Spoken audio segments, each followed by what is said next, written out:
Yes, welcome to the program once again. My name is Azhar Vadi, and you're listening to us on Al Ansar, One Nation FM, as well as the broadcast waves of Salam Media and on our Facebook page and YouTube channel. Now, this is Child Protection Week 2020, starting off on the 1st of June, and the COVID pandemic is stripping families and communities of the resources they need to protect children. We have lockdown measures that have confined people to their homes in the hope of curbing the spread of the virus and saving lives, but this has led to joblessness, poverty, and isolation from protective social networks. And all this has been put forward by the Children's Institute at UCT. To help us understand how we can protect children better under the current circumstances that we are facing, I'm joined online now by Dr. Shaheda Omar of the Teddy Clinic. Assalamu alaikum. Welcome to the program. Walaikum salam wa rahmatullahi wa barakatuh. Shukran dalilan for this opportunity. Now, Dr. Shaheda, these are unprecedented times. We haven't really experienced this ever before, at least in our lifetimes, at least. And children, however, remain there as a constant throughout history. How do we, under these specific circumstances, begin to look at the rights of children? So I think something that we've forgotten, which has been an oversight by government and the lack of consultation with civil society who actually do the work for government on the ground. There should have been some kind of discussions and way forward in terms of planning regarding the lockdown, because people on the ground have a better idea of the worries, of the challenges that are faced by children and families. And with the lockdown, this was not factored into the whole equation at all. Something that we've realized is that children are the population group of the voiceless. They're the invisible, where children's voices are not heard and children are not seen, but children are heard. And I think the important thing we need to hear is that they're not being heard.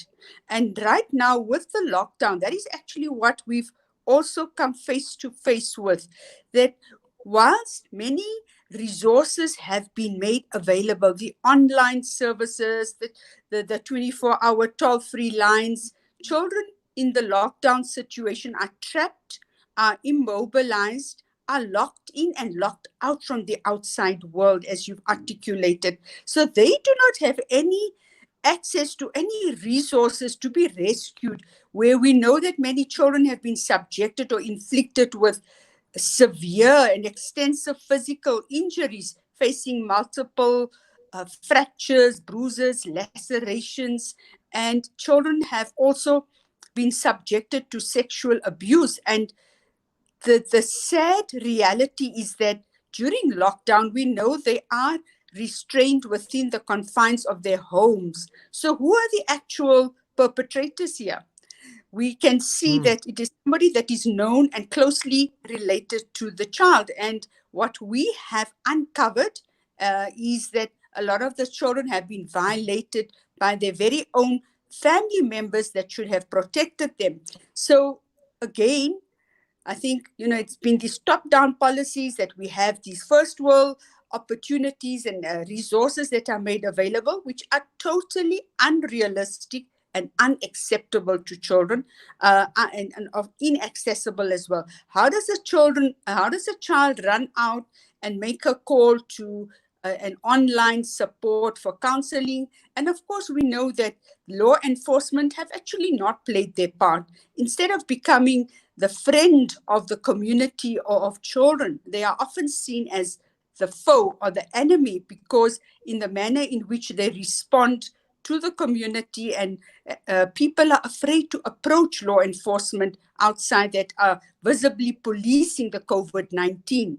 So there are many challenges, brothers. I just want to say that we are finding an increased incidence of violence on children during this period. And if you ask me, how do you actually measure if we look at 2019 during this period and 2020 during this period? So during 2019, there was no lockdown during this period, but 2020, there is a lockdown. And we've seen just in the short span of period, we've seen over 200 children that have actually been subjected to abuse. Now, these are only the cases that have appeared in front of the attention of service providers and, of course, your law enforcement agencies.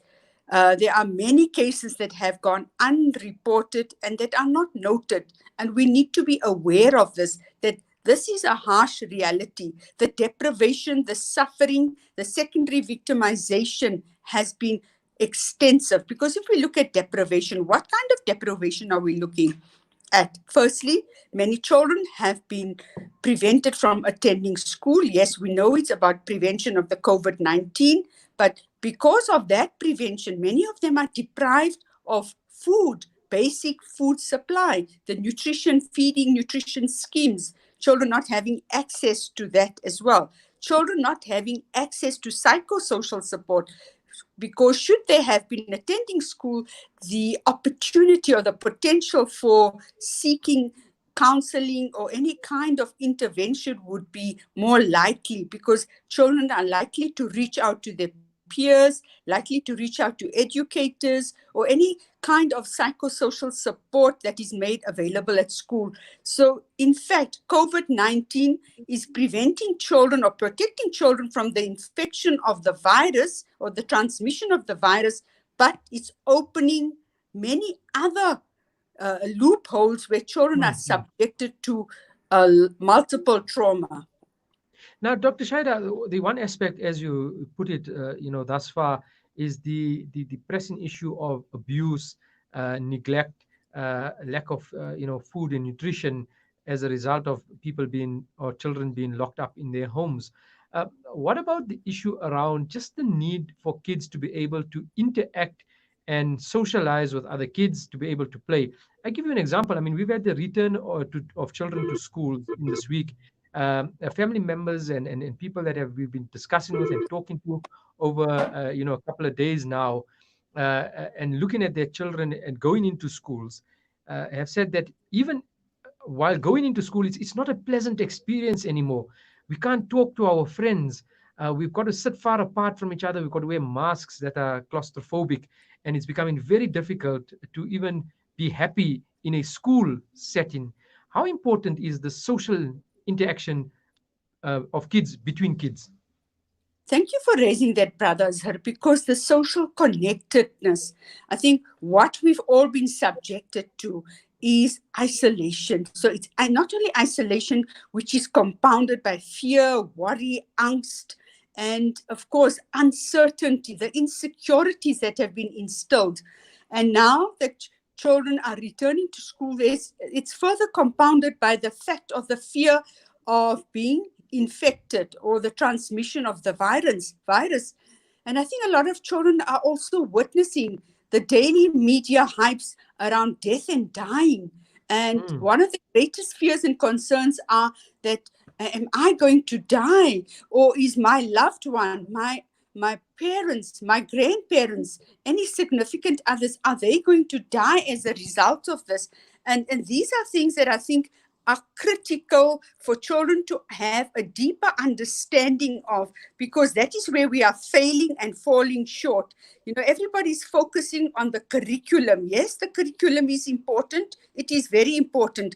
But what is more of greater significance and importance is actually orientation and understandings around fears and concerns, their worries, and also providing or instilling a message of hope, because hope is certainly something that mobilizes people, it catapults people to continue and enhances the resilience. And that is something that children are now struggling with, because like you've described, it's actually like an alien world. It's like it's so surreal. One is on another planet almost, where everybody is now surrounded by masks, which is very foreign to our daily living conditions. Everybody's sanitizing, wiping, cleaning. Everybody's afraid that by touching, previously embracing was a natural way of showing and demonstrating affection, reaching out to one's peers, one's age mates, and even acknowledgement and validation, where people were patted on their backs or complimented or commended by touching and reaching out. And now there's all this tactile deprivation that is suddenly instilled. The new norm or the new normal life is definitely not normal. And for children to make sense of that, to process all of this information is actually very scary.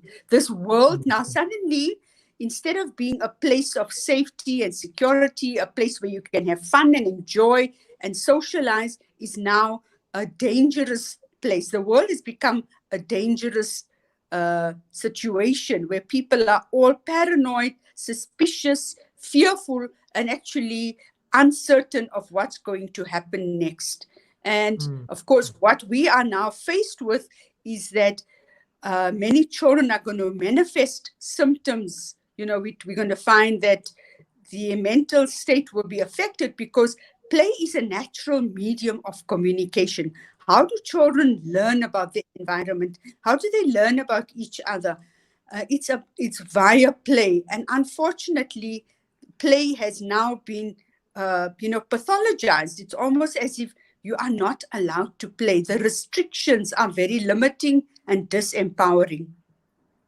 Dr. Shaheda, Omar, we're going to have to leave it there as time has run out. Jazakallah khairan for the opportunity to speak to you, and we continue doing so in the future, inshallah. You go well. Assalamu alaikum wa rahmatullahi wa barakatuh. Wa alaikum salam wa rahmatullahi wa barakatuh.